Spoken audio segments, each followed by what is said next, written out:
Boris Johnson was told off for a major breach of royal protocol during his meeting with Queen Elizabeth II. Prime Minister Boris Johnson announced his plans to step back as Conservative leader on Thursday. Speaking outside of Downing Street, Mr. Johnson acknowledged that no one is remotely indispensable, and accepted that it was the will of the Parliamentary Conservative Party that he should leave Number 10.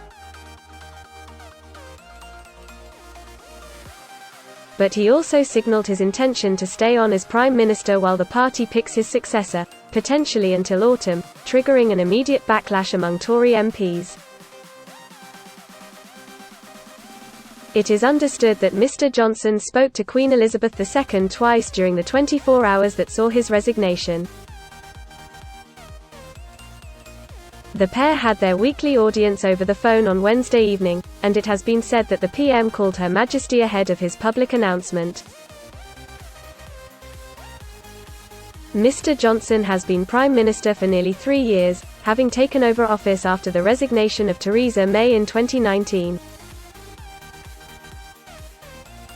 And to seal his premiership, the new PM met the Queen at Windsor Castle. However, following the important meeting, he breached royal protocol, earning him a telling off from Downing Street staff. After meeting the monarch, Mr. Johnson conducted a tour of the palace, where a number of journalists were present. One journalist, Vincent McAviney, overheard the new Prime Minister reveal details of the private conversation he had with the Queen to fellow tour takers. The journalist tweeted that Mr. Johnson said the Queen told him, "I don't know why anyone would want the job." According to the tweet, he was swiftly told off by staff not to repeat those things so loudly. Despite his initial blunder, Mr. Johnson maintained his relationship with the monarch, with the pair meeting for their weekly audience each Wednesday. He is the Queen's 14th Prime Minister during her 70-year reign, and during their meeting the PM updates the monarch on the latest developments. In order to officially tender his resignation, Mr. Johnson will have to travel to the Queen.